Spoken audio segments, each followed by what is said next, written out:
not everyone is a good person, and not everyone will have your best interest in mind. And I learned that the hard way a few times. Like, did they lie to you? Yeah, they lied to me. Push things off and just string you along. And then, I take that personally because I'm like, I'm in charge of making sure this is done. Right. I just got strung along.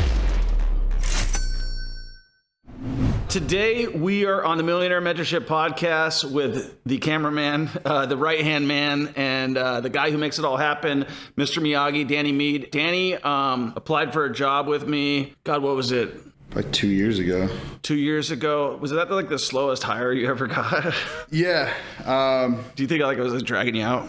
Yeah, I almost took like a plumbing gig to be a plumbing apprentice. I was like, I don't know if this guy, I don't know if he's... I just didn't want to work out of that office. Yeah, and then come to find out you were waiting, and then the day you closed on this building, you were like, all right, you ready? Let's do it. I need help moving, and then we can get the ball rolling. So yeah, let's talk about that. So the reason that we're bringing you on today is because you are headed back to your home country. Yeah, the Northeast, New England. So you're from where are you from? Originally Massachusetts, and then bounced around all over New Hampshire, Maine, my whole life. So where are you moving back to? Looking for New Hampshire. I don't want to live in Massachusetts ever again. Oh, is it Massachusetts? Oh, it's brutal. Is it really? Yeah. We were just talking about analyzing market. That's one you would not invest in? Maybe Western Mass, the Berkshires, closer to upstate New York. Seems like a pretty good market. It's only a few hour drive. New Hampshire's small too, right? Yeah, I mean, it spreads way up to Canada. But I mean, population-wise? Population-wise, yeah, it's small. I mean, like, the biggest cities are... 50,000 people? Yeah, small. Danny's been our right-hand man on the street here for, I don't know, better part of 2 years. We had another person that you were kind of learning under. You were under. I don't know if you were learning, but you were under. And then... Since that person left, you've kind of taken the ball and run with it. So talk to me about why you wanted to get a gig like this and like what you've learned. Yeah, I mean, coming out of the military, I didn't know what I wanted to do. I just knew I didn't want to stick around in the military. Yeah. So, you just hear like, yeah, you got the GI Bill, you get to go to college for free. So I did that whole thing. Yeah. I was like, all right, well, now what? I got a business. What'd you get a degree in? Business administration with a concentration in data analytics and operations management. Yeah, that's good. So, and then I got a job as a fund accounting analyst at Fidelity. Right. And you had gotten laid off when I had talked to you, right? Yeah, so my manager covered for me for a little bit. I wasn't supposed to be working fully remote. They were actually transitioning to hybrid. So Okay. He was covering for me basically COVID rules and stuff. So, but they were like really pressing for people to come into the office. And so it was time I needed to really... Oh, so you find were like, something. it was one of those situations where you knew you didn't want to be there, but you were getting paid and you didn't have to go in. Yeah. I mean, it was a remote job, Right. so it was good for the whole transition out here, and I didn't have to worry about starting and What were you stopping. doing over there even? You said you were doing like spreadsheets and shit, right? Yeah, so a lot of macros, Excel spreadsheets. It was very routine. You give a task list, and basically, in the morning we had morning reports where you download, any of the trades from the previous day. So then you upload, then you analyze them. You make sure that they're all trading the right price and they're not, outside of specific tolerances, and then just create reports. And Sounds exciting. oh, it was so exciting. Was it? Oh yeah. So you're just hanging out by the computer all day, Yeah. looking at data Yeah, and analyzing it. and losing my mind. Really? Oh yeah. Yeah, it's hard to stay in the office all day. I sometimes get that. I mean, I like actually being out in the field and running and kind of doing that stuff. So at what point in time did it clue in that you wanted to do something different? Probably like right when I started that job. So the job was like the... Yeah, and I did that for over a year. So you did a miserable job for over a year? Yeah, the whole workforce thing, we're like job hopping and things. I was like, all right, well, I want to do at least a year. Just, I made this decision. I'm gonna stick with it for at least a year. Right. And then, I think that's good. yeah, Jobs sometimes just suck. You just kind of got to do them, right? Yeah. School sucks. You got to do it. You got to finish it. You want to finish what you start. So at some point in time, I don't remember exactly how it happened, but you came to me through something. How did that happen again? Yeah, so I'd been following you on social media, and I looked into the coaching program and everything, and I was like, yeah, well, You're cheap. I was like, yeah, I don't know. In my head, I was like, I think this is a better idea. yeah. I mean, Get paid and learn. Yeah. It was, I don't know. I don't like spending money, and like hindsight, I mean, it would have been well worth the money, but also like I'm still happy with the whole situation and learning and growing and, I think you made a better decision, to be honest with you, because I think that like being one-on-one with somebody and learning like the real, like everything versus like just an hour a day every once in a while, like, and paying for that education, then trying to figure out some of it on your own. You've seen the good, the bad, and the ugly out here, right? Oh, 100%. Yeah. So, part of the purpose of this entire podcast is to find somebody to help us out as we grow this team, and you go back to the Northeast, but stay on this team remotely because you like working behind a computer. If it's something I'm interested in, like, deal analyzing and talking to sellers and stuff, like that won't be monotonous, like doing the same tasks on the same macro and spreadsheet every single day. It'll be at least something I'm interested in. Like I've caught the real estate bug. I'm all in. Are you? You love it? Yeah, that. Yeah. So you got your first house ever. You bought that. Tell me what you're doing with that one. So I've put a little sweat equity into that house over the last couple of years. Just some minor improvements. I think next I'm actually going to redo my siding. So one side it's like falling off. So I've band-aided it for a couple of years now. I like band-aids. Yeah. So I contemplated, renting that one out, and we went over the numbers, and it's like at the end of the day after taxes. I didn't go over the numbers. I just said, how much are you going to make? Yeah. And then I was like, sell it. Because I knew that to make $35,000 over a long period of time, even at $500, is going to take you 70 months. Oh yeah. So it was like, if you're moving on to a different place, you probably should be focusing buying your inventory in that new market, because I'm imagining are going to be wanting to do some of that stuff out there. Yeah. I'm looking at Western Mass and then parts of New Hampshire and Maine. I think I've found some good target markets there. So. Okay, cool. So talk about like, how has this experience been, just out of your mouth? Like, what have you learned? What's it been like working at the company? What things do you like? What things don't you like? You could feel free to let it all loose here. Yeah, I mean, right off the rip, it was kind of like sink or swim. Like you'd give me things, and it was like, get it done or don't, and let me know if you have any questions. And I liked that, just being able to apply myself and not being micromanaged. So you're saying I'm an excellent trainer? Yeah. Okay, good. But yeah, I mean, not like if I'm being micromanaged day to day, because in the back of my mind, I'm like, I'm always going to do the right thing. Like that's just in my nature. I can't just, I don't know, just something I have to do.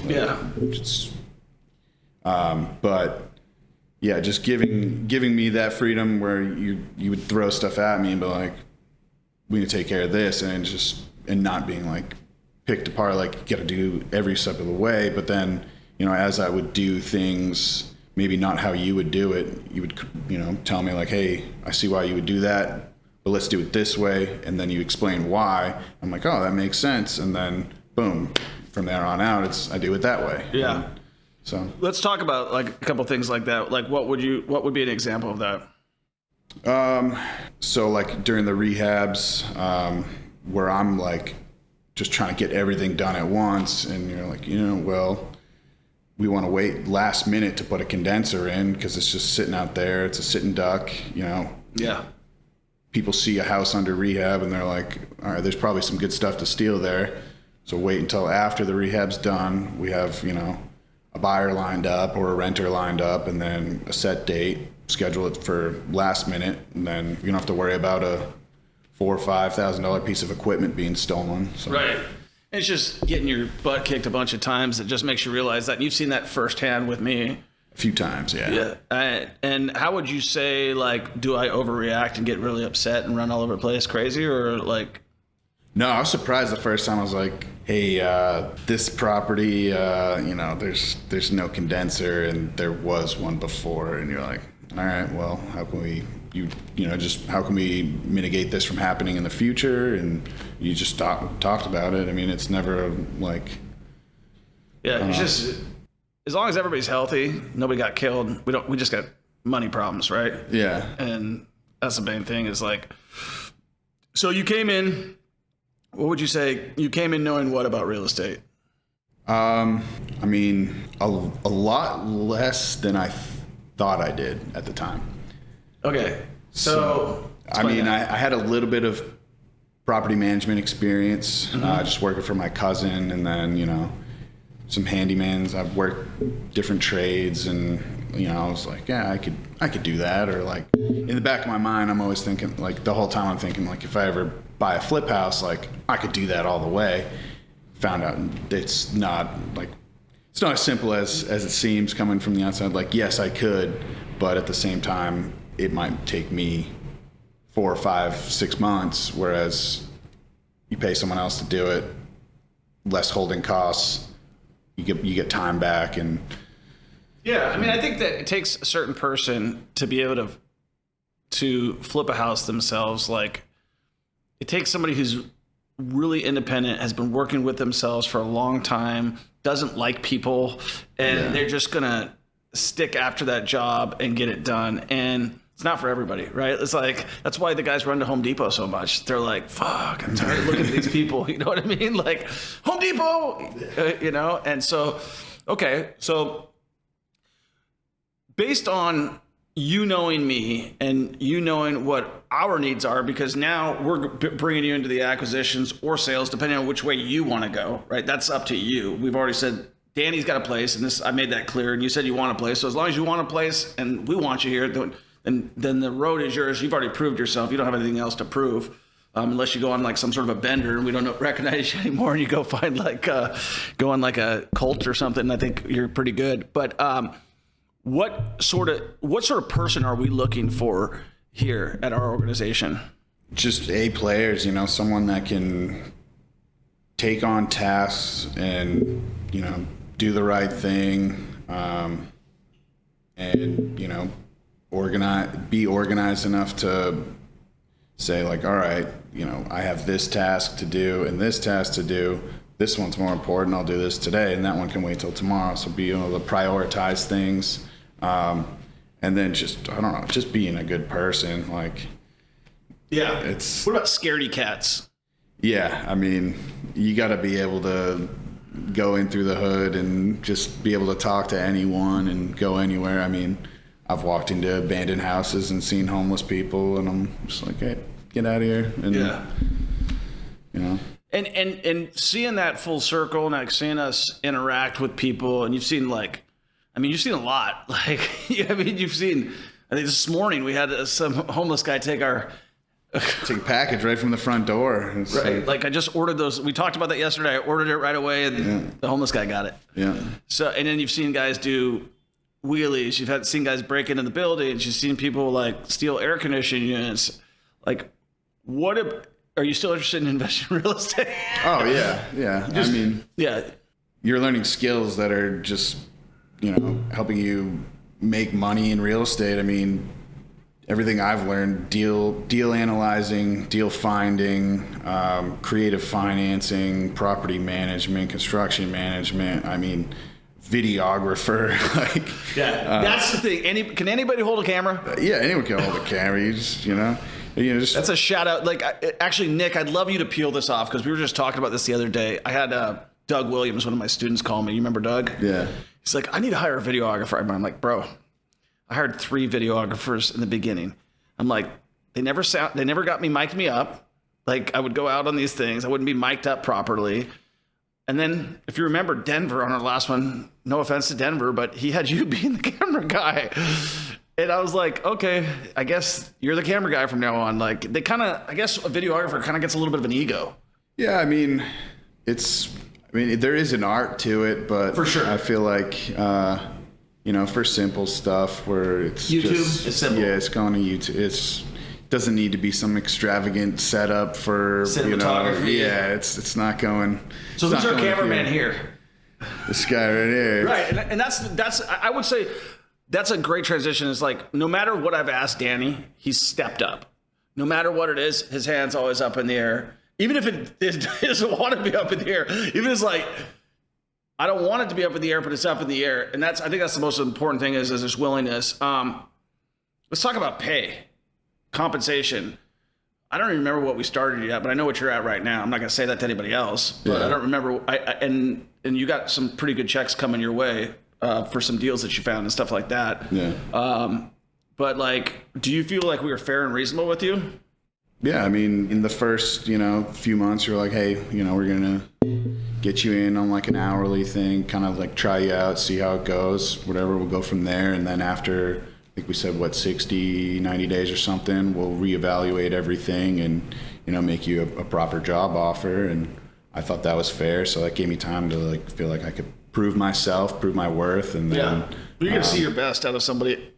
Yeah. And then, it wasn't like, all right, I got my salary now that I just kick back and relax. Like it was, you've never kicked back and relax. You've always over communicate. Danny, I'm very sad to see him go. My wife is going to be heartbroken, but you got to let people, when they want to go, you want to say, hey, listen, let's just try to find somebody as good. Right? Like, that's gonna be hard. You got big shoes to fill. Danny's done a hell of a job. And I don't give out compliments. I give out compliments like I throw manhole covers, right? Like I just don't give a lot of them, but I think that when I'm saying it, I'm being sincere, and I've tried to make a point to go out of my way to tell you, you've done an exceptional job. I feel like with Danny gone, there's a lot more on my plate now until we get it out of here. So we're doing this podcast specifically to say, hey, listen, if you're looking to not only get a job that pays well, but also learn an invaluable skill set, in my opinion. That's the biggest reason. Do you feel like you could go out there and do this yourself and make your own money? Yeah. Could you flip houses? Yeah. That's my plan. Yeah. Like I said, I have the real estate bug. Like I'm all in. Like it was always before this was like, I had a little interest in real estate and I knew I wanted to maybe get a couple rental properties here and there, but, no, I'm all in. Like, do you think it was a life-changing decision to getting this job? 100%. 100%. That's cool. That gives me like goosebumps to feel that way because, like, I think we got similar backgrounds. Both had a bunch of sisters. Both grew up poor and just worked our asses off, right? Yeah. And so it's nice to be able to help someone else get that. I've got plenty. You know what I mean? And so for me to like, I don't try to be the guy I say, this is mine. It's like, let's share, because if I help enough people get to what they want, then I know my next goals are going to be, I've got big ass goals, like, and I'm sure you do too now. Yeah. Let's talk about those. What are your goals? For the next, so moving back this summer, I'd say for the next 10 years, I want to, I'm going to start slow before I go all in, because I want to get like systems in place and everything before I really hard charge. But I think, for the next like 5 to 10 years, it'll probably end up changing and going up. But I'm starting a small goal. The next 5 to 10 years, 1 rental property a year, and then, some flips in there as well. I think you can do more than that. Yeah. I know who you are. You can do more than 1 rental. Probably Melissa deserves at least 2 or 3. She wants nice vacations. You're about ready to get married. That's a big deal. You've given a lot. If Melissa's watching this, he's given a lot of praise. He told me on the job interview, I said, what's your biggest weaknesses? And what was the first one you told me? I think I only gave you the one. I said... that's the only one I remember. She was my girlfriend at the time. I said my girlfriend. I was like... She's got me... wrapped around her. Yeah, and that's what brought you out here, and that's what's making you leave. But I think that's important. Like, you see me and my wife's relationship. Yeah. We're thick as thieves, right? Like, that's the goal, is that you want to have a partnership. It's somebody who supports you. You said she makes you a better dude. Like, a lot of your bad habits. You used to smoke cigarettes. She kicked that. You used to drink too much beer. She kind of helped you get that situation dialed in, right? Yeah. I think that guys kind of need that stuff. I know Eden's cleaned up my diet. Like, I'm 350 pounds. Yeah, she's got me on a healthier diet, losing my gut a little bit. So yeah, they just try to. I think, and that's as long as you are open to that as a man, and you're not so egotistical where you're like, oh yeah, I do what I want. I do what I want. Yeah. It could be a good thing. Like, I don't dress myself. I freaking, like, you know. Yeah. What do I wear? Yeah, that's, you know, what I do the same thing. Like, if I walk out of my room, like, I walk out of the room and I'm wearing something, she'll be like, that doesn't match. I'm like, what's wrong with green pants and a green shirt? And she's like, you can't do that. Yeah, monochromatic. What the hell's wrong with that? I like the look.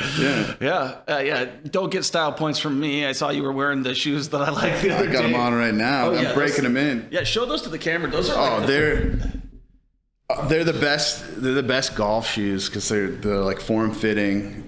You're wearing them daily now. I love them.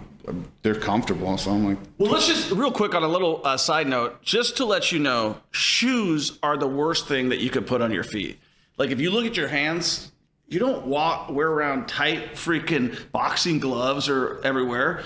Your feet are totally constricted when they're in these shoes, and that's why your ankles break. That's why you get so when they're spread out in these toe shoes, they're allowed to breathe. And the reason I started wearing them was because my ankles kept falling, and because I had no like what do you call that? Like, so I had a surgery on this leg right here. This ankle surgery ligament was reinstalled because I had sprained it so many times, and it started going again. I'm like, I'm gonna have to have surgery freaking again. It was a nightmare. Did a couple deals on my scooter, but it was a freaking nightmare. And I was like, how do I fix this? And so I started with those shoes, and I started noticing that it started strengthening the ankle because it put more of it kind of spreads out your weight on your feet versus a shoe, just puts it in a shoe.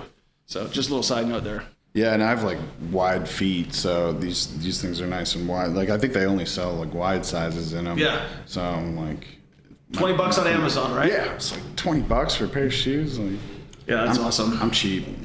When people hear the word cheap, they hate that word. But I think when I hear the word cheap, what I understand you saying is like you watch your dollars. Yeah. You watch how you spend your money. I don't see, like, you bring lunch pretty much every day to work too. Yeah. Do I? Or do I eat? Yeah, you just don't eat lunch. I've noticed. You're like. Yeah, I mean, I just figure I'm gonna eat enough that night. You know what I mean? Yeah. Just kill the lunch. If I'm gonna do anything, I'll have a protein shake. But if I do bring a lunch, if I do have lunch, I usually bring a lunch, or I'll go to the cheapest option, which would be Jimmy John's, and get something like that. But I think that, like, people hear the word cheap and it's like almost a derogatory term. But when I hear you say cheap, I understand it, and it means that you watch your dollars. Like, you don't like to, like, you got used golf clubs, right? Yep. It's just smart. Like, why go buy the most expensive? Yeah, I got all of my clubs bag, everything under $200. I'm like, you can go out and spend $2,000 easily on a new set of clubs. I was like, no. Yeah, and I think it's about, like, even you noticing working around me, and would you say I act like my shit don't stink? No, and that was probably one of the biggest things, like, actually meeting you, because, you know, I'd been following you, and I was like, all right, you know, this guy's rich, and, you know, he's a successful real estate investor. And I was like, then I met you, and I was like, oh, he's just like down to earth dude. Like, he just, you know, you don't flaunt anything. It's just like, yeah. The only thing I want to flaunt is the building, because I want to get it full. Like, that's it. Like, I flaunt the building because I think number one, I'll be straight, I knew it wasn't a cash flow play. It was an ego play, but I also knew that it would be a cash flow play. And I knew that, like, 10th and Main is like, yeah, right downtown. I mean, we're looking at the Power and Light District sign right now. It's pretty cool to have it, but it'll be a lot cooler once it starts cash flowing. But I think once it starts cash flowing, it's probably if I was to guess just on cash flow and estimates and I think it's a $20 million asset. So even if we have to eat a couple $100,000 for the next couple of years, or a little bit more than that, probably call it $500,000 over the next 2 years in just losses, that'll make up for itself. If the rates come down and then I got to refi and then we have a bunch of tenants in there. So I wanted to interrupt you in this podcast and just take a quick moment to tell you two things. Number one, we do this for free for you. I haven't made a nickel on social media at all. I'm doing this to provide you enough value. So all I'm asking for you to do is share it and give us a 5-star review. It'll totally help us out, and I really appreciate it. The other thing, if you want more free resources like our free Facebook group, it's Millionaire Mentorship, Real Estate Investing. on Facebook. All you got to do is join it. It's free. It doesn't cost anything. And there's lots of resources there. And we'll definitely give you those for free, no charge. Here's the other thing. If you're serious about investing in real estate and you're ready to take action, I have a program. No matter where you're at in your real estate journey, I can help you out. I don't care if you've got 5 houses, 10 houses, no houses, 100 houses. I've got something that I can share with you that's going to make you a lot of money. And if you want to become financially free and you're brand new to real estate investing, this is the absolute thing you want to do. And here's the thing. What I've learned from most of my students right now is that it's not just an investing program. It's a mindset program. We're going to change the way you think about money. If you want to start investing, make sure you schedule a call with me and my team and let's get the ball rolling. Guess what else? If you are like, man, I don't got the time and I make tons of money, I just enjoy listening to what you're going to say, that's cool too. We actually have set up a fund where you can invest with us, but you got to be an accredited investor. If you want to find out what that looks like, all you got to do is click the link in my bio, fill out the form. It takes you about 2 seconds, and then we'll let you know about the deals that we're doing. We're doing big deals in Kansas City. And this year, I think we'll do 2 huge deals in Kansas City. I'm looking at a few right now, and I want you to be a part of it. And if you've got more money than time, then that's what you should do. If you got more time than money, then schedule a call with me and my team, and we'll get you into our coaching program so that you can have more money than time. What kind of things are you working on then daily? Right now, it's, training up, some new hires. Yep. Acquisitions, pre-foreclosures. Let's talk about that. You just kind of learned that. Yeah. How's that been? Exciting? Yeah. I mean, it was the first house I went and knocked on the door. Yeah. And then it was like, we closed the deal and I was like hooked after that. And I was like, yeah. All right. It's exciting. Yeah. It's fun. And you got to see, that's probably my favorite thing to do. Yeah. So you probably never seen me that excited. I'm sure. No, yeah. That's the excitement of real estate is closing deals, especially ones that are immediate, because normally real estate's kind of a slow game. So when you have like pre-foreclosures, so we've gotten 2 so far, right? Yeah. Both closed, and I know we've laid off the gas a little bit because we really need help. Yeah. We're trying to build a team, right? Yeah. 100%. We want to build a team of what? You know exactly what we need. Like-minded individuals, people that are go-getters, that want to, just want to learn. They want in. What could they be expected to do though? Like, we want people that are willing to work hard. Yeah. What do you mean as far as like tasks? Yeah, like knocking doors. Like, what specifically do we want right now? Because you're going to be helping run the team. So what do you need on your team? Yeah, we need right now. We need personable people that are comfortable knocking on doors and talking to people, getting those appointments set where they'll get a commission on that as well. Yep. We need field reps helping out because we can't be a million places at once. So, going and checking on this property, checking on this contractor's work, uploading pictures and documents. We need help with the coaching program and put it all out there. You know everything we need. Yeah. Doing discovery calls and vetting people to see if they'd be a good fit for the coaching program.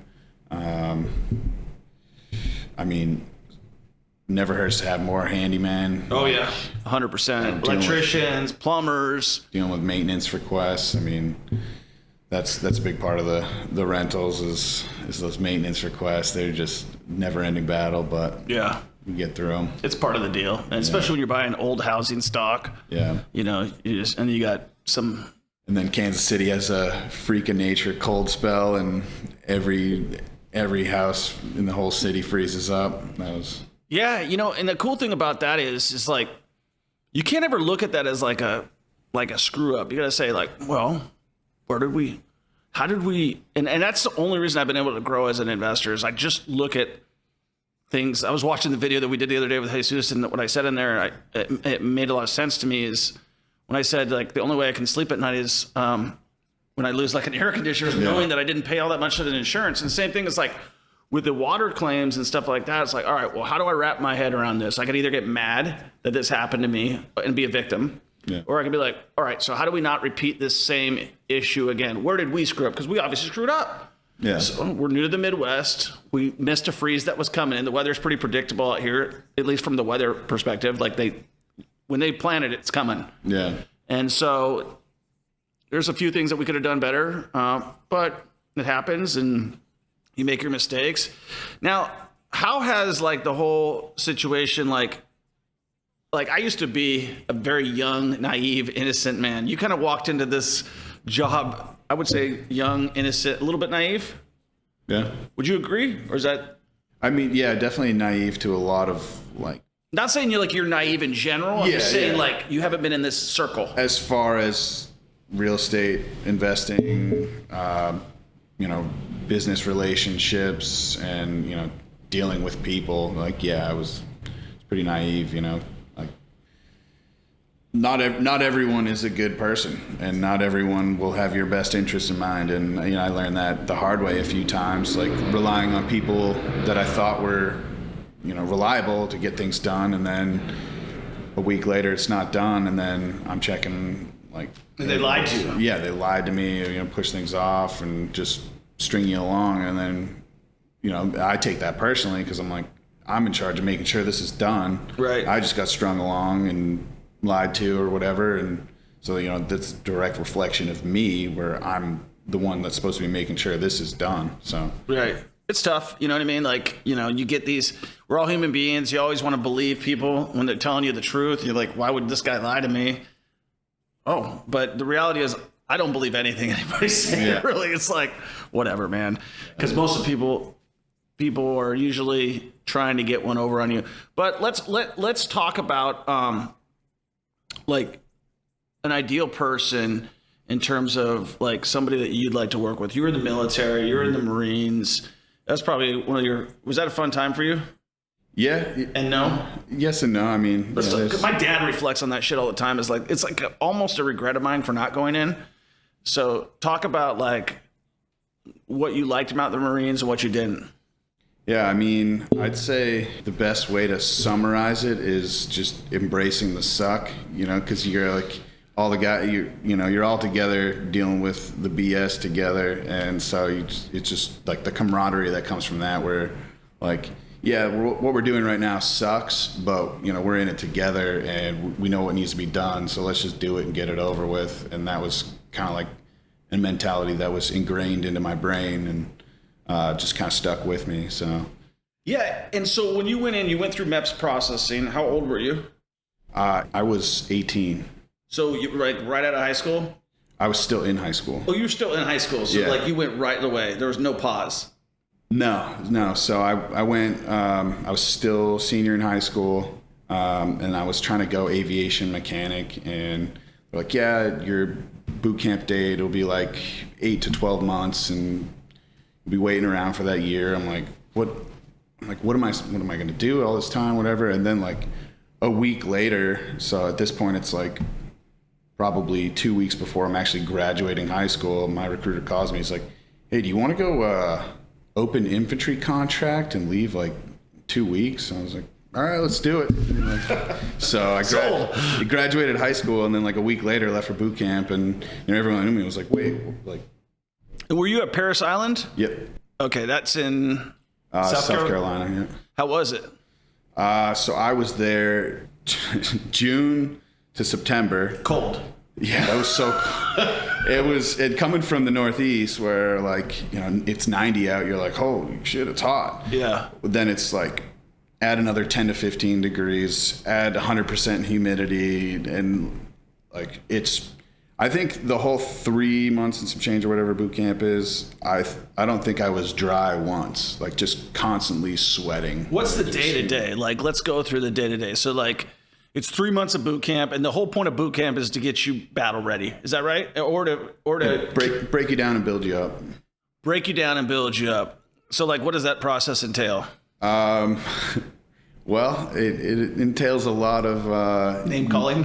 I'd say mental and physical stress. Kind of, they're just trying to see what you're made of. Yeah, see what you're made of. Kind of conform you into the the brotherhood and the camaraderie, and make sure everyone's on the same page. And there's no tolerance for discriminating against the color of someone's skin or their sexual orientation or anything like that. So I mean, I didn't have any of that beforehand, but it was kind of cool just seeing like all these people from all over the country, right, just coming together. And it's like, you wouldn't think some dude from the hood in New York and some dude from like a farm in Alabama would become best friends, but it happens all the time. And it's like, right.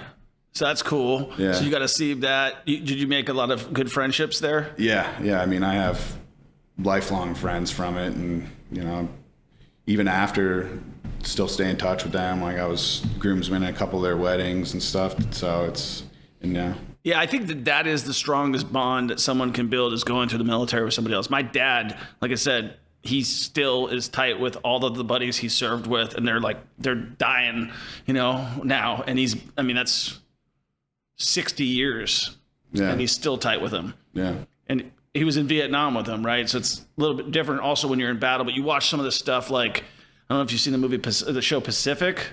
I have not. Oh, it's freaking brutal, but it talks about how tough that war was, World War II. I mean, these guys are going in, freaking storming the breach at Normandy and just getting peeled off. I mean, they're just like jumping out of the boats and just, and then you're like seeing your buddy that you were just like, your best friend from Alabama that you met on the farm just get knocked out, Yeah. It's pretty brutal. So that was cool that you did that. So then you're obviously here now. I'm sure your plans to build a family and to do all of that. Have you talked to Melissa about like the flipping and all that stuff? Does she get it, or you're just kind of gonna get it done? Yeah, she's just kind of like, that's your thing, you do it, whatever. She's in grad school, so she's very passionate about what she's going to school for and what she's going to do with her degree and everything. And I love that for her. She's got her thing, I got my thing. And I think they'll mesh very well together in our future. Just her having the stability of, her government job and income and all that, and health insurance, and then I can do my entrepreneurship and take the risks, and that's cool, and get the rewards. So awesome. So let's talk a little bit about the program. This will be your third mastermind. Yeah. Vegas was first. Yep. This number 2 was just last December, and then this will be this third one, right? Yeah. So you've seen students come in, you've seen students rent buildings, you've seen students drop by. What's your opinion about like people spending money in the program? Before knowing anything about it, I was like, like I said, looking into your program before I even knew you. I was like, who's going to pay? Like, why are you going to pay that money to learn this stuff? You can just look it all up online, do it yourself, learn it the hard way or whatever. And then just seeing it firsthand and like seeing the community that's just within the mentorship program, seeing everybody celebrate each other's wins, and watching someone that had no confidence go in and make 70 grand on their first flip, and then everyone gets pumped for it. It's just it's an awesome atmosphere, and it's just great to be around. Yeah, it's cool when the ultimate compliment to a teacher is when the students can do better than you. That is the ultimate compliment. I remember getting that from my buddy Ito, who I worked under, and he's like, the student has surpassed the teacher. And I was like, that's awesome. Thank you. I'll keep rolling. But it's cool when, because there's a couple things that I'm going to talk about there. Number one, if you're thinking about joining the mentorship program, you got to want it bad enough. Because I'll tell you, a big disappointment of mine is in people. Like, even people who pay for the program and then they don't take it seriously. I actually take that personally, because I feel like I messed up. I didn't make it exciting enough for them, but I can't get people to show up. But the people who take action, it's freaking life change, and that's the people that I get excited about, because they're doing shit. Yeah, I mean, it's definitely not for everyone. Like, if someone is expecting to pay the price to get in the program and sit back and make some money, it's like, no, you still got to put in the work. The roadmap's there, the resources are there, but you have to want it. It's not nothing in life's going to be handed to you. Yeah, it's just like, trying to get good at golf. Like, I can go pay a coach and then not show up for the practice. Yeah. And I'm not going to get good at golf. And if I don't go and play, I'm not going to get good. If I continue to try to get better, if I'm not getting good enough, it's not because of anybody but me. Yeah. It's like the resources are there, so when it comes to that, I'm glad to hear you say that and see the community and see that whole thing. It's something that I want to remove myself as the figurehead eventually, and just continue to build a brand of like, hey, if you were relying on Main Street or Wall Street to get to where you're at, forget all that shit. Like, I want to be Rich Dad, Poor Dad, kind of, you know what I mean? Like, or the newer version of it, just a different way. A lot of stuff I've learned over the years has been through Rich Dad, Poor Dad, but I kind of have my own spin. I think you know that, which is cheap houses. Yeah. And, you know, I just feel like it's a lot of people, you know, I would say you're not a good fit for the program if you want to buy nice, fancy houses. Like, that's not where we focus on. We focus on buying workforce housing. That's where you're going to make your most money in rentals. We focus on low debt. You know, if you're trying to look at one of those guys where it says, hey, just leverage yourself to the hilt, it's all good.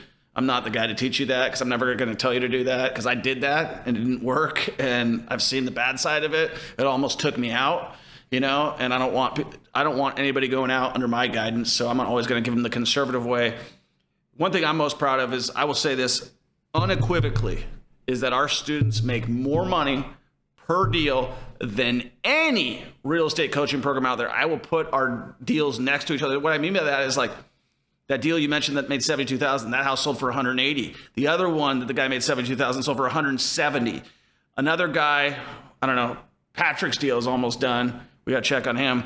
But like, these guys are making 50, 60, 70, 80, 90. Even the guys out of Boston, Massachusetts, on their $300,000 made $120,000 on that deal. Their first deal, $120,000. Those guys partnered up with one of my other students, Alex, and they did 32 deals last year.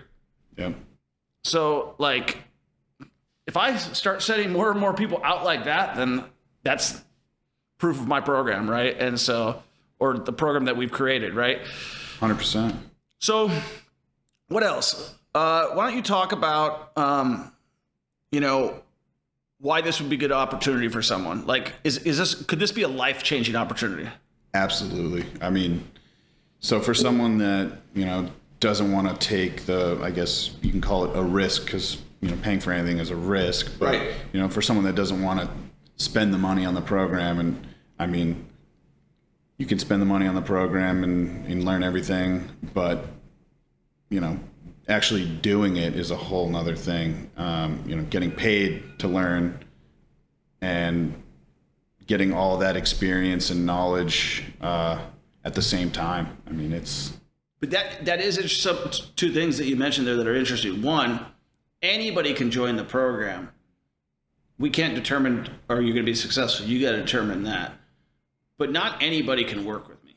I'm going to be clear about that, because it takes a certain special person. Yeah. And you've seen that firsthand. How many people have you been interviewing who have said, hey, I want a job? Yeah. And then what's the first thing? They no show on the first interview. A no show, or some excuse, or, oh yeah, by the way. And it's like, no, or it's all about them. Yeah. I got guys that I look up to, like Carl Icahn, Stephen Roth, right? These guys who are major developers. They don't even know I'm their biggest fans. But if I could work with those guys for free for a year, I would, because the amount of knowledge that I'm going to learn in that year is going to make up for wages. I think too many people are focused on right now and right here and what they're going to get. And there's an entitlement issue in our country right now. Like, it's across the board. It's like my kids, it's everybody's kids. Like, everybody feels like they deserve something. But in reality is, if you want something, you got to go out and make it happen. You made this happen. The reason that you're here, and let me give Danny another shout out on that. Like, we wouldn't be as stable. I might still be in the field. I haven't had to be in the field. Like, my phone, I look at it now, I'm like, this is great, man. Like, let's see your phone. I have, just from the time we've been filming this, I have 3, 4, 5 missed calls, 1, 2, 3, 4, 5, 6 text messages. Yeah, and that's used to be me. And so it's a big relief to be you. Yeah. Right? Like, because I can't deal with all that stuff. I got too much other stuff I'm trying to move. And if you're dealing with the day-to-day is teaching you. I've already learned all that crap. Yeah. So let's talk about contractors. Yeah. What do you think about those guys? You've been on some. Yeah. You've been in the thick of it with me on a few things. Yeah. You were with William Lawn. You remember that one? Concrete con man. Yeah. What did you think about that whole situation? Oh, that was hilarious. Yeah. Did you think he was going to try to punch me or something? I was waiting for it. I mean, I was supposed to be the backup camera there, but I was like ready to go. Like if something went down, I was ready to just like hop in. Yeah. He wasn't going to do nothing. He was a scaredy cat. Yeah. And then we had, we'll keep his name off, but we had another guy that we caught red-handed, right? Yeah. What did he do? Pocketing material and Yeah. taking it for his own. So we get heat for saying you get what you pay for and stuff like that. But do you think that's the truth? Do you get what you pay for out there? I mean, not always. I think sometimes, like obviously, it depends on the person. Like if someone is a decent human being and they do quality work and they get the job done, like yeah, they're gonna charge more money. But there's also imposters where there's pieces of shit that do shit work that think they're hot shit and then they charge out the ass. Then you got guys who, they're humble about it, they're new, they don't know everything, and they'll charge less and they're a good person, they'll get the job done. And then, it's all over the board. It's all over the board. It's not black and white. It's not black and white. It's not, you get the highest price doesn't mean the highest quality. No. The lowest price doesn't mean the lowest quality. It's the person, right? And if you got a good person, what do we try to do with our good people? Reward them, keep them busy, give them more jobs. I mean, right. And then once we've got a few people, we got some good ones, some bad ones, and stuff like that. So coming from like, how is you're really pretty handy at construction and stuff like that. How's your construction knowledge? Improved or? Oh, it's definitely improved. I'd say before it was just small things, but now I have more of like a grand picture idea of construction, and I'm more knowledgeable in the whole process, just from start to finish. Certain steps, things that need to be done before other things, and definitely learned a lot of as far as finishes for specifics for your exit strategy and. Let's summarize that. Yeah. Like what do we mean by that? I know what you mean, but I want to. Yeah, I mean, so if you're trying to renovate a rental, you want bulletproof flooring, you want things that won't break. Right. You don't want ceiling fans that the strings come out. You don't want garbage disposals that you get jammed and you got to go twist. That sounds like so just jerky for someone to not put a garbage disposal in, to not put a ceiling fan in. Yeah. Why would somebody do that?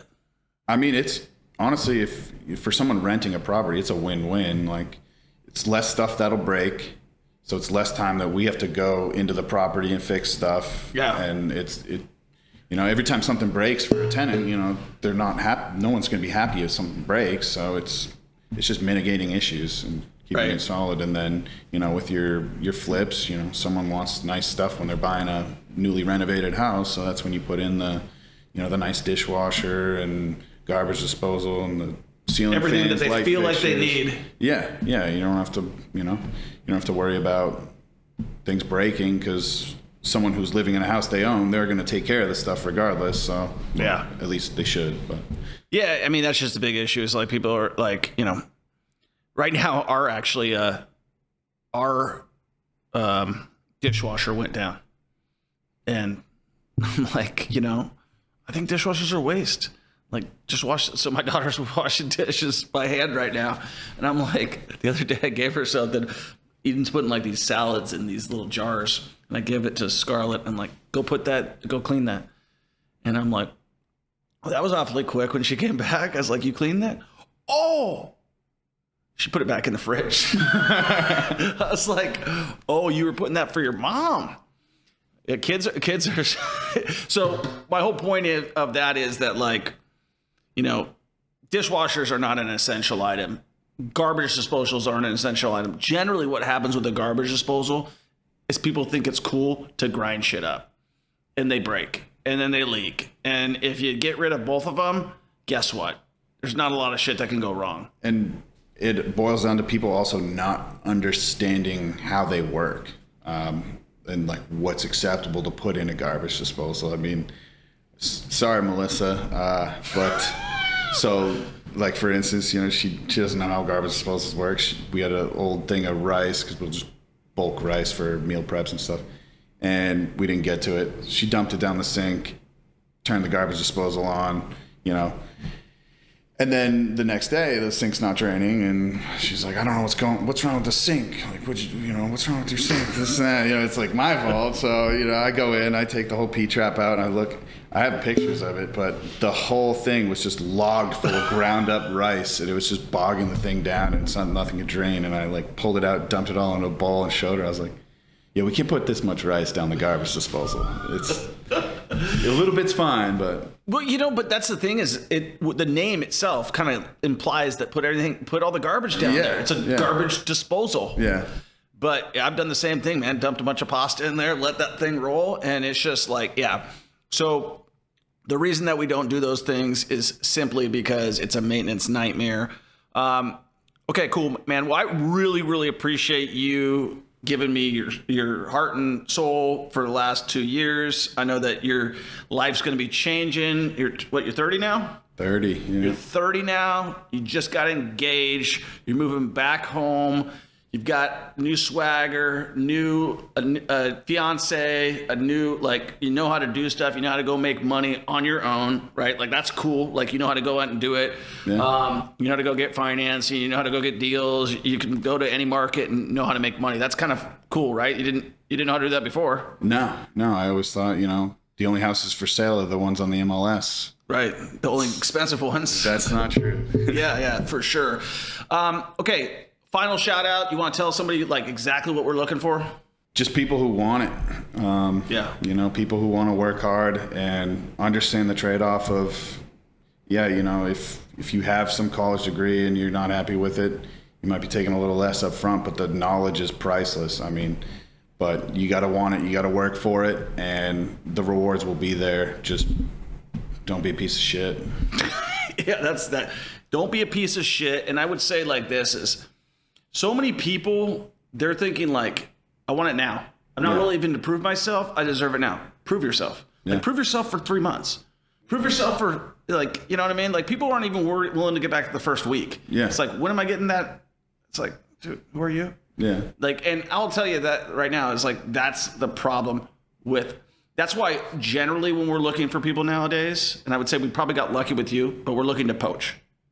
We're looking to poach. You know what that means, right? Yeah, take from other companies. Take from other companies, because generally good people already have a job and they're not going anywhere. Yeah. So if you are one of those people that you want to come over here, if you are following us and you're like, hey, I could be the next Danny Mead, right? I could be the next Danny Mead. Like, you know, maybe my name's something else. I don't care if you're female, male, whatever it is.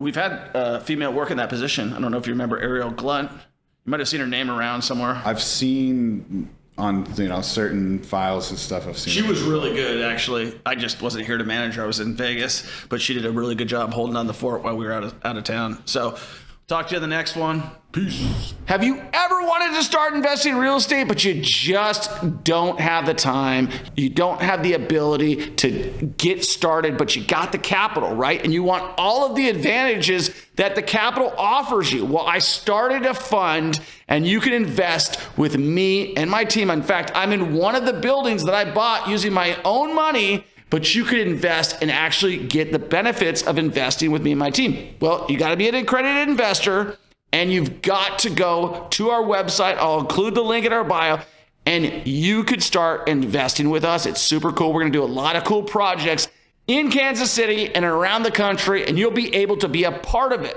Make sure you give this podcast a 5-star review, share it with a friend, and take action.